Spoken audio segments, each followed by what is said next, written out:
நரசிம்மரை வீட்டில் வைத்து வணங்கலாமா மேடம்? நான் வணங்குறேன் சார். நான் இதெல்லாம் யாருக்கிட்டையும் அனுமதி கேட்கறது இல்லை. எனக்கும் இறைவனுக்கும் இடையில யாரும் எந்த வேலையும் பார்க்க வேண்டாம்ன்றதான் நான் பார்க்கக்கூடாது, வைக்கக்கூடாது, இருக்கக்கூடாது அப்படின்னு என்னைக்கு அந்த சுவாமி நினைக்குதோ அது சின்ன உளுண்டு படமா இருந்தாலும் என்னை விட்டு போயிடும்.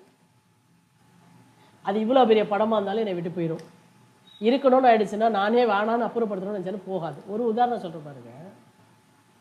இளம்பிறை மணிமாறன் பேச்சாளர் கேள்விப்பட்டிருக்கீங்க? ஆமாம் மேடம்.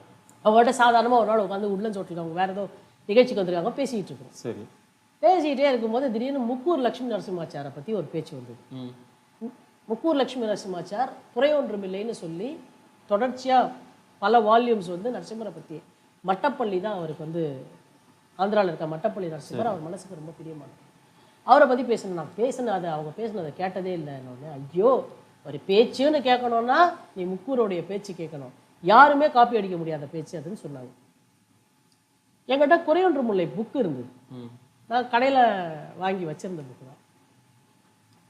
ஸோ அவங்க சொன்ன உடனே வீட்டுக்கு வந்து புஸ்தகம் எடுத்து படிக்கலான்னு புக் புதுசாக வாங்கிட்டு வந்து வச்ச புக்ஸு, எப்போ வாங்கி வச்ச புக்ஸு, என்னைக்காவது ஒரு நாள் படிக்கணும்னு பல புக்ஸ் வாங்கி வைப்போம். அது மாதிரி வாங்கி வச்ச புக்கு.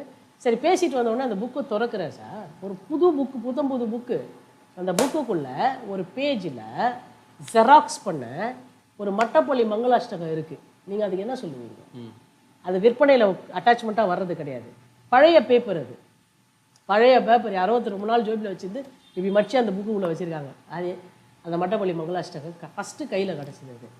நான் நினச்சிட்டேன், ஐயோ அவரை படிக்க கேட்கலையே, நம்ம அவர் பேச கேட்கலையே, நம்ம அந்த ஒரு நிமிஷம் சின்சியராக நினச்சோம்ல அவங்க சொல்லும்போது.